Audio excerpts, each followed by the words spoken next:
Me encanta conversar con colegas que tienen una seriedad y una ética profesional elevada, porque aprendo mucho. Número uno, como es la profesión que elegí, y en este caso estamos con Pablo Suárez de Lima, que voy a dejar que él se presente y vamos a hablar de cosas muy interesantes que tienen que ver con lo psicológico, judicial, con teorías que en Argentina se sesgan, o sea, no se permite demasiado que se hable de ellas.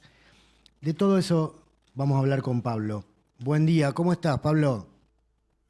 Buen día, Alejandro, ¿qué tal? Es un gusto para mí que me invites de colega a colega. Yo sé que vos también sos un gran profesional y bueno, podemos hablar entonces ahora de lo que nos interesa. Bien, ¿querés presentarte, inclusive contar tus trabajos de divulgación y fundamentalmente el libro, dónde se consigue, de qué trata? Bueno, yo soy perito psicólogo, primero soy licenciado en psicología ya desde el año 2005. Inmediatamente me comencé a capacitar dentro de la psicología forense, diferentes estudios. También me capacité en criminalística y criminología, que es una disciplina que es muy útil para el perito psicólogo que trabaja en el fuero penal, como trabajo yo. Ujú. Si bien trabajo también en civil y laboral, el fuerte mío, a lo que más me dedico es como perito de parte en las causas penales, del fuero penal. Eh, Estoy capacitándome también ya próximo a terminar una maestría que tiene que ver con criminología forense. Y este detalle de lo forense es muy importante porque muchas veces se habla de lo forense y no se entiende qué es lo forense. Y lo forense tiene que ver directamente aquello que nos vincula con el momento del juicio. Es decir, sos un profesional auxiliar de la justicia, pero que tiene que desempeñarse en un juicio, ¿no? Es decir, aquel psicólogo que trabaja dentro de lo forense, pero Sí, que nunca fue a un juicio, es casi un psicólogo académico que está ahí en preparación. Es decir, el examen, digamos, que uno toma eh, y se convierte, digamos, en un psicólogo forense, es cuando va por primera vez a un juicio, ¿verdad? Cuando frente a un tribunal es verdad. tiene que dar explicaciones. Ese sería el examen, no es tanto el examen que das en la maestría o en los exámenes cuando te capacitas, sino ahí en la realidad de estar frente a un tribunal es cuando uno se convierte, digamos, en forense, ¿no? Hace ya 10 años que trabajo como perito psicólogo de parte y en esta trayectoria comencé a ver que muchas de las cosas en las que uno se capacitaba al momento de la práctica eran muy diferentes. eh, no porque quizás a uno se las enseñan de una forma diferente, sino porque está todo diagramado o programado de alguna forma para capacitar a peritos oficiales, es decir, aquellos peritos que trabajan para el Estado dentro de una asesoría pericial o de un cuerpo médico forense o de un centro técnico auxiliar, que es donde se peritan a los niños, niñas y adolescentes. Es decir, está todo pensado, incluso hasta los libros, ¿no? Sí, Lo que podés encontrar en los libros, está pensado en ese perito. Cosa que no está mal, perfecto, tiene que estar dirigido a esa capacitación, pero no está para nada contemplado el quehacer del perito privado, que sería el caso mío, el perito de parte, aquel perito que contrata a alguna de las partes en litigio, como puede ser la querella o puede ser la defensa, este, que le interesa tener un perito independiente del perito oficial, ¿no? Entonces, para eso no había nada que estuviese programado, ¿no? Que estuviese diseñado o dirigido para ese tipo de perito. Siempre se lo nombraba, lógicamente se explica qué es, muy por arriba, pero nunca en la realidad había algo para ese perito. Es por esto que el año pasado, la idea surgió en realidad en la pandemia, cuando en la pandemia tuve un poco más de tiempo, ¿no? sí. Ahí empecé a escribir el libro, lo terminé en el 21 y se publicó el año pasado con un prólogo de Castec, que Castec es el perito psiquiatra muy reconocido, ¿no? Sí. Ha trabajado en múltiples causas.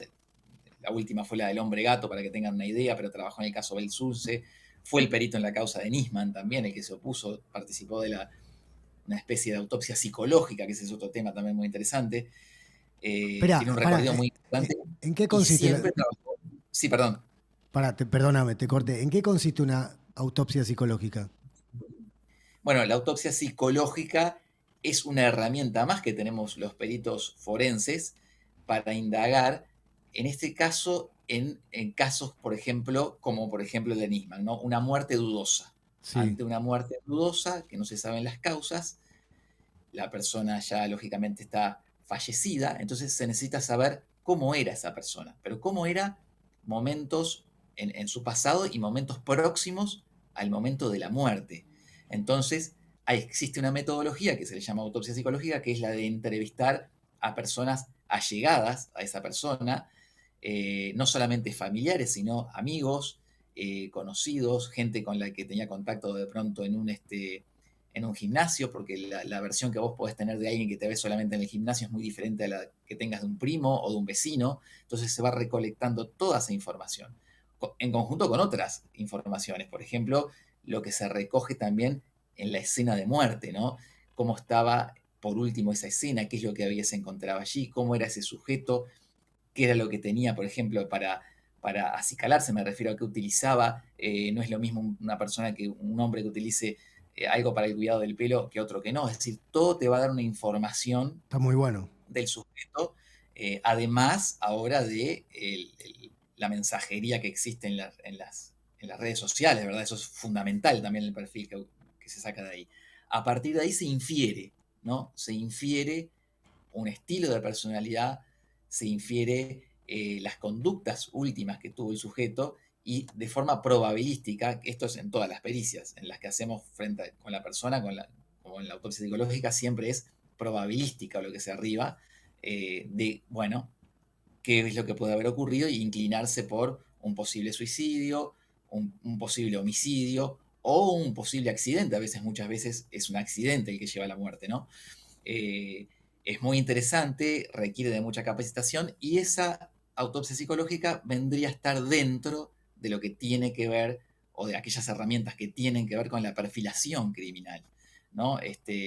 Por eso hablaba antes de la importancia que tiene capacitarse también en criminalística y criminología, porque el perito que no está capacitado en eso y se queda solo con lo psicológico, yo le recomiendo que no se meta en el tema de la perfilación, sino que justamente se capacite en estos otros lenguajes que uno puede ir aprendiendo en cuanto a lo criminalístico y la criminología, ¿no? A partir de ahí sí comienza uno a, bueno, a interiorizarse. Yo también tuve oportunidad de hacer cursos sobre investigación de homicidios, ¿no? Desde el Ujú. punto de vista de la psicología.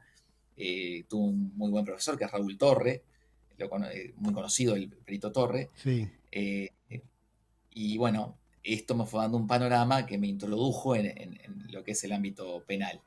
En el ámbito penal, las causas que más, por las cuales a uno más lo van a solicitar, son aquellas de abuso sexual, que puede ser ya tanto en adultos como en niñas, niñas y adolescentes, ¿no? El presunto abuso sexual infantil, y siempre hay que tomarlo como presunto, porque como no existen pruebas tangibles, no existe una videocámara, no existe un análisis de ADN, hay casos que sí, por supuesto, ¿no? Donde el abuso es evidente, ¿no? Por la edad que tiene, y ahí en ese caso lo que falta determinar es quién fue el agresor. Claro. Pero en otras muchas causas donde se hablan de tocamientos y se denuncia abuso, no hay la más mínima prueba. Entonces, ¿qué es lo que nos queda? Los testimonios. Y ahí entra otra otra parte de la psicología que tiene que ver con la psicología del testimonio, en la cual me comencé a capacitar en el año 2008 con una psicóloga del cuerpo médico forense que había ido a España. Ella se capacitó allá y después capacitó a ciertas personas aquí, es Selva Moreto, que ya falleció. Ujú. Eh, eh, y a partir de ahí, bueno, me introduje también la psicología del testimonio, que es fascinante y que se apoya en la psicología cognitiva, ¿no? En el modelo de psicología cognitiva, de los conocimientos de la psicología cognitiva y la psicología de la memoria, que, bueno, eso tiene que ver un poco con lo que íbamos a hablar, Sí, exacto. difiere mucho de la formación que nosotros tenemos eh, por una cuestión institucional, ¿no? Nosotros tenemos en las diferentes institutos o facultades o universidades, ya públicas o privadas, al psicoanálisis, ¿verdad? El psicoanálisis como una corriente psicológica que lidera, eh, pero que en su teoría, en su cuerpo teórico, dista mucho de lo que es lo cognitivo, ¿no? Y aquí nos encontramos con un tema que es, bueno, el psicólogo puede elegir la corriente psicológica que él quiera, por supuesto, eso es así, tiene Sí, esa libertad, sí.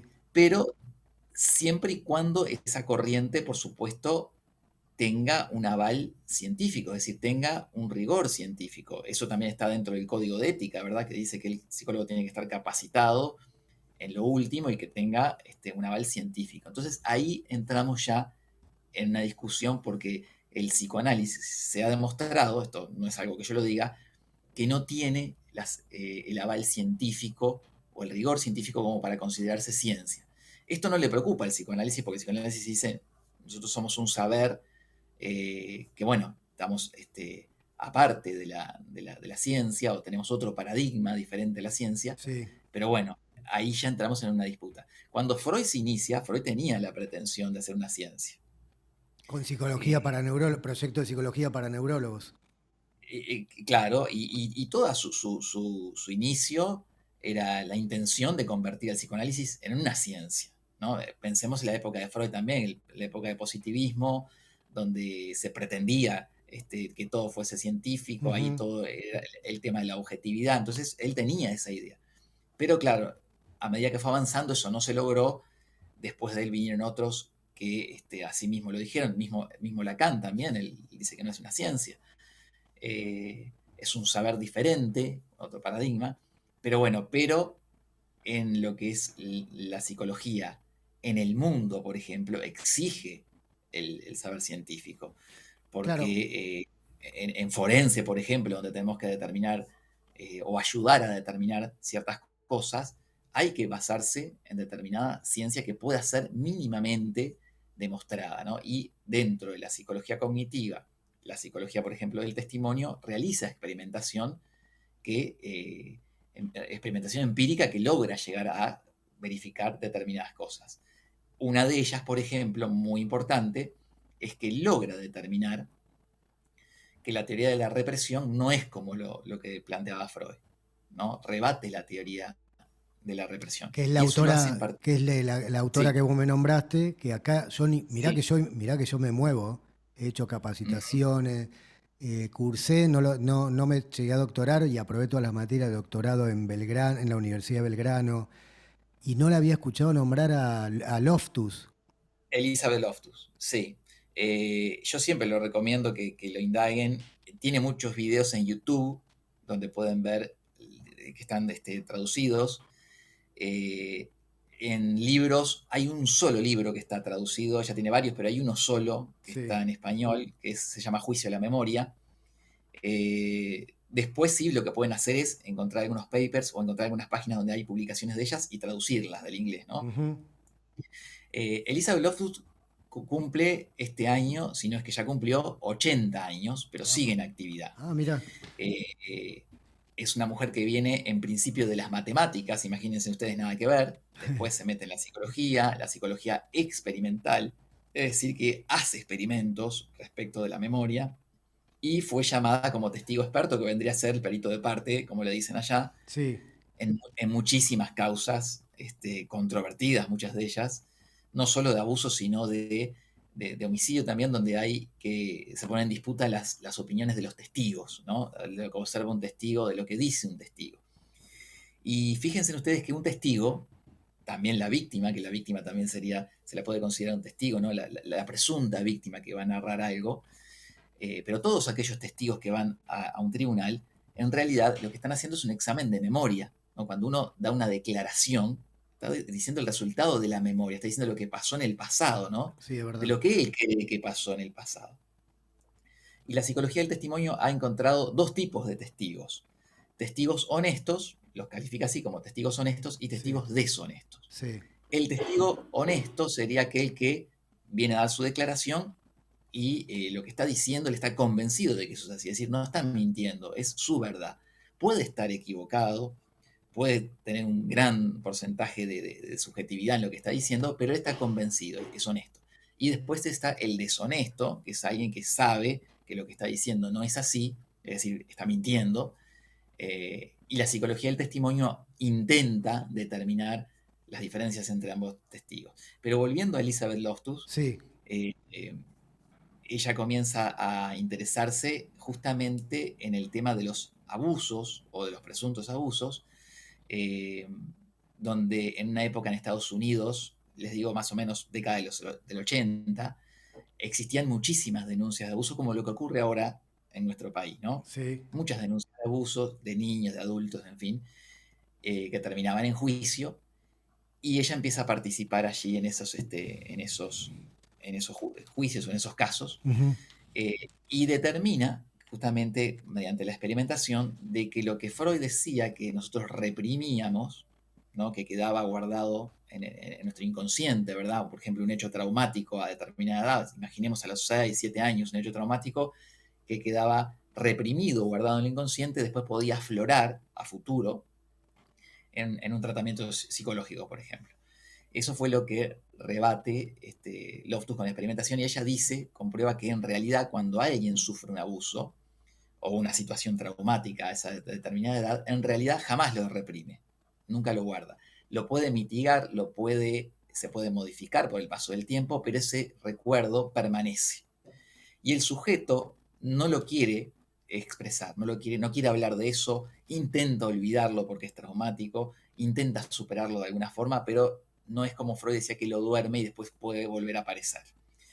Eh, Estos casos que se ven donde aparece de pronto en una terapia, que puede ser psicoanalítica o psicodinámica, en consultorio, ¿verdad? Con el psicólogo tratante, donde el sujeto empieza a recordar un abuso y empieza a describir cómo fue. Elizabeth Loftus dice que eso es totalmente contradictorio a la memoria, ¿no? La memoria es tan alterable y es tan difícil recordar con detalles que es imposible que alguien comience a destapar algo dormido con lujo de detalles, ¿no? Que lo que ocurre allí es una construcción, y eso es la base de la memoria en psicología del Ahora, testimonio. En espera realidad nosotros pero no recordamos, sino que construimos.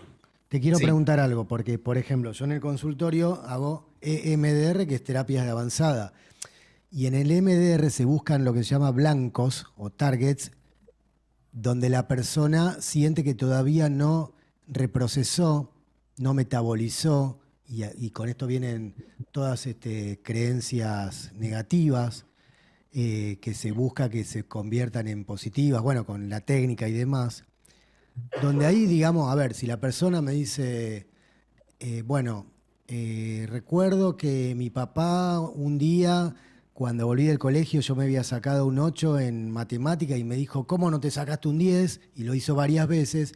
Ahí, yo te digo, para reconstruir su amor propio y que funcione mejor, yo no le voy a preguntar tanto, che, pero no me voy a preguntar todo es verdad, es mentira, porque es la construcción que él hizo y lo que es lo que le duele y lo que recuerda, y cuando sana, está mejor en su vida. Pero entiendo que en lo forense es diferente.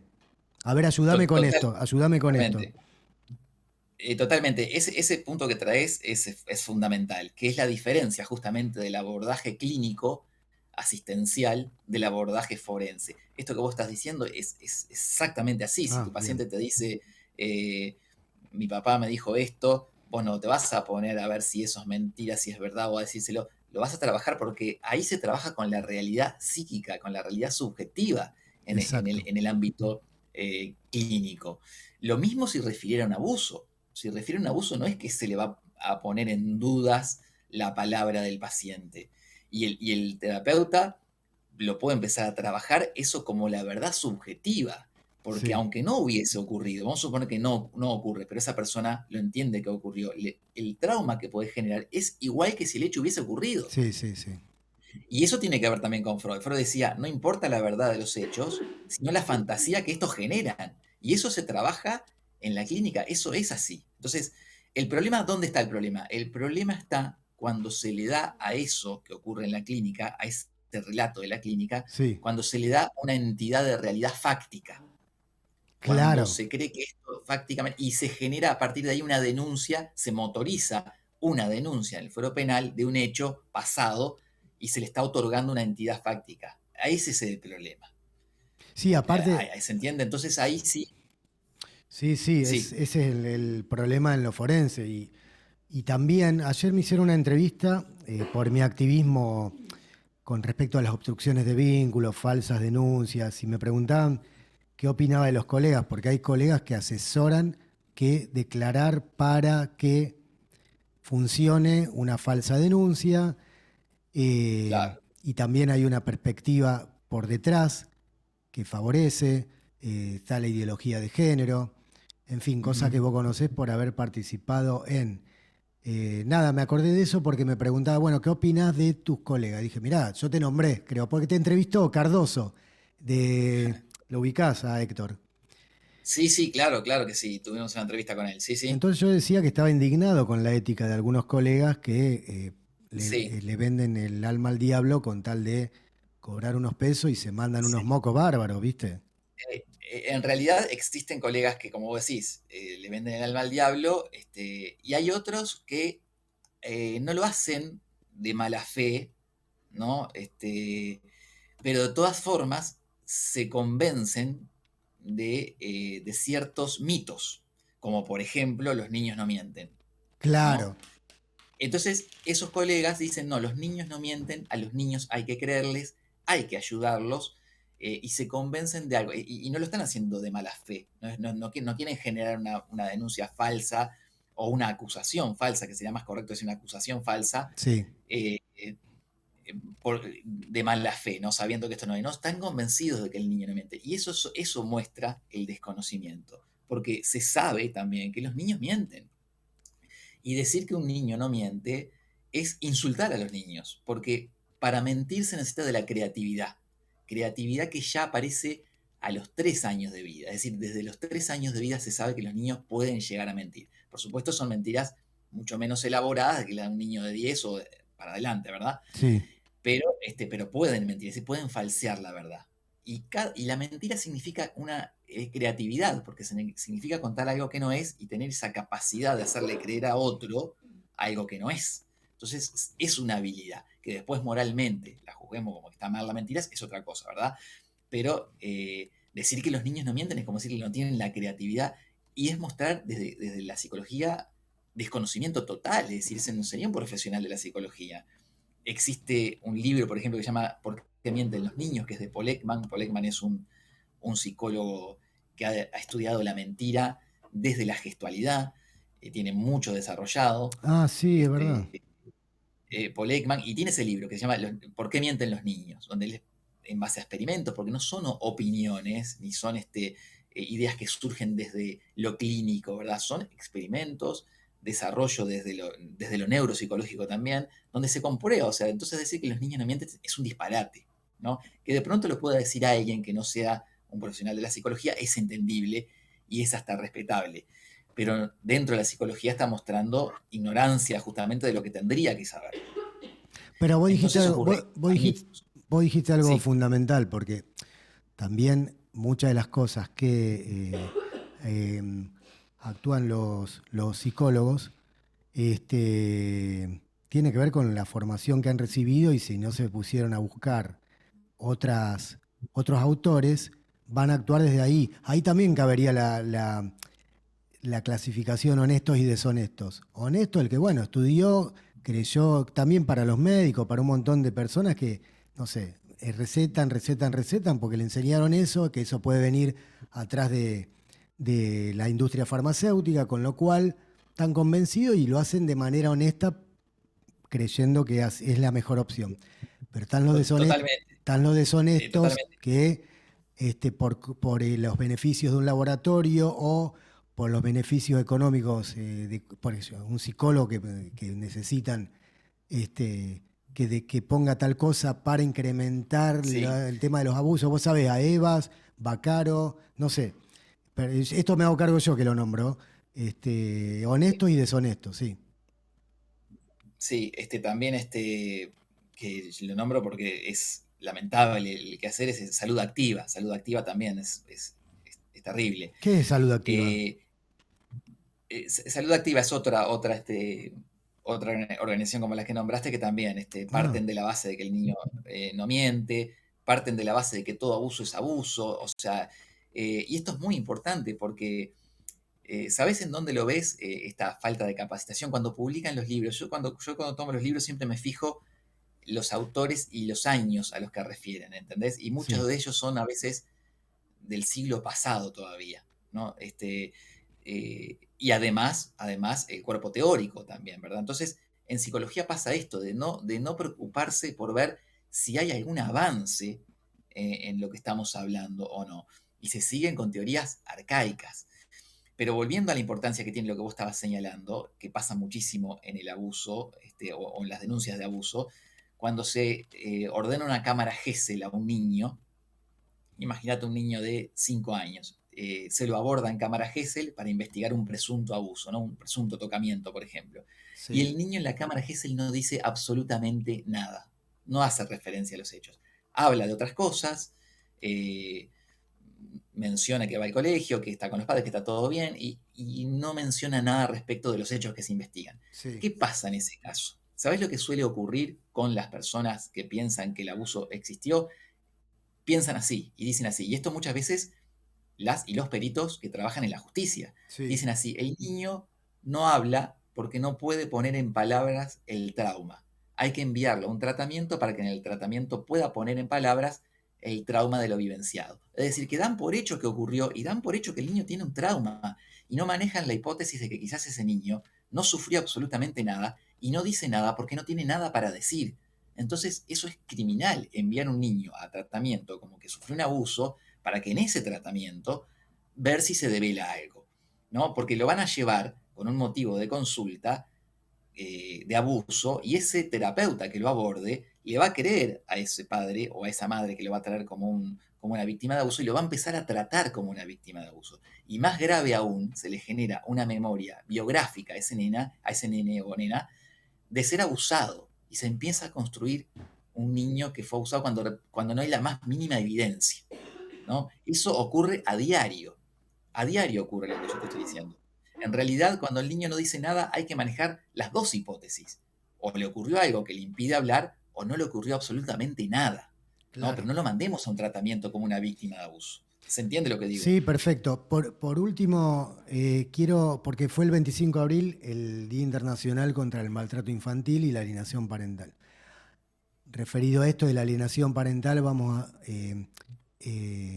lo entrevisté a Misraji, creo que lo ubicás, a este ex juez, Sí, que él tiene un claro que libro. sí, sí, sí. Padre, Yo leí el libro de él y participé de una exposición que hizo él del libro, una presentación del libro, estuve como invitado porque yo totalmente adhiero a lo que es la alienación parental. Es verdad que no es un síndrome, pero la alienación parental es como querer tapar el sol con la mano, decir que no existe, es como decir que no existe el sol, no decir que no existe la alienación parental.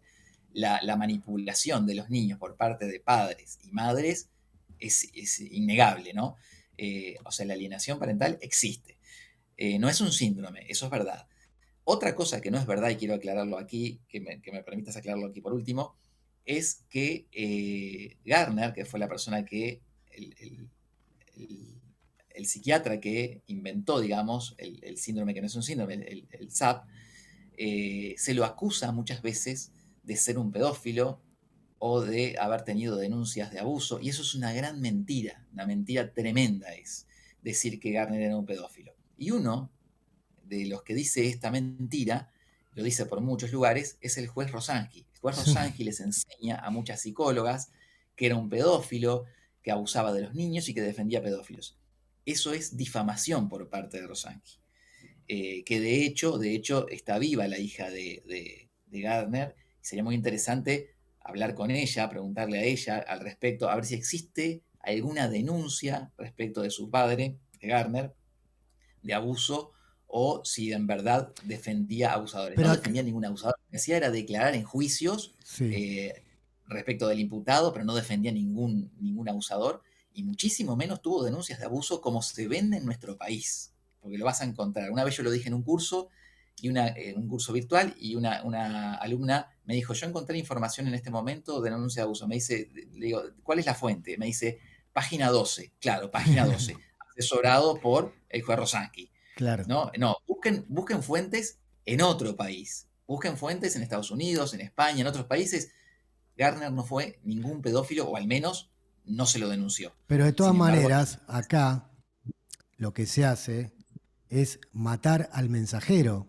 Porque, a ver, exacto. suponete, vamos al caso, suponete fue pedófilo. ¿Qué tiene que ver eso con si existe o no la alienación parental? Nada que ver. Exactamente, exactamente. Además eso, que eso lo explica también Mizrahi en el libro, exactamente. ¿Sabes cómo se llama eso? Eso es la falacia ad hominem. Claro. Que es como, suponete que vos y yo nos ponemos a discutir de, no sé, de una mesa. Vos me decís que es cuadrada y yo te digo que es redonda. Y vos me fundamentás que es cuadrada. Y cuando yo no sé ya fundamentarte que es redonda, te empiezo a decir, a insultarte a vos. No, porque vos sos así, sos asá, me meto con tu persona Sí, y no me exacto. meto con la mesa. ¿Viste? Eso es lo que pasa con el SAP. No se meten con el síndrome, sino que se meten con el autor que lo creó. Y enseguida saltan diciendo que no es científico, no tiene rigor científico. Pero ¿sabes qué? No dicen lo mismo del SASI, que es otro síndrome, que es el síndrome de acomodación al abuso sexual infantil de Summit, que tampoco es científico y que el mismo Summit dijo que no se tenía que utilizar. Sin embargo, ¿Cómo aquí lo se llama utilizan. ese? ¿Cómo se llama? Se llama SASI, que vendría a ser S-A y después ASI, es decir, síndrome de acomodación al abuso sexual infantil. Y el autor es Summit, se llama Summit. ¿Con Z? No, no, con S, Summit. S-U-M-M-I-T, Summit. ¿Y qué dice? Summit Sí.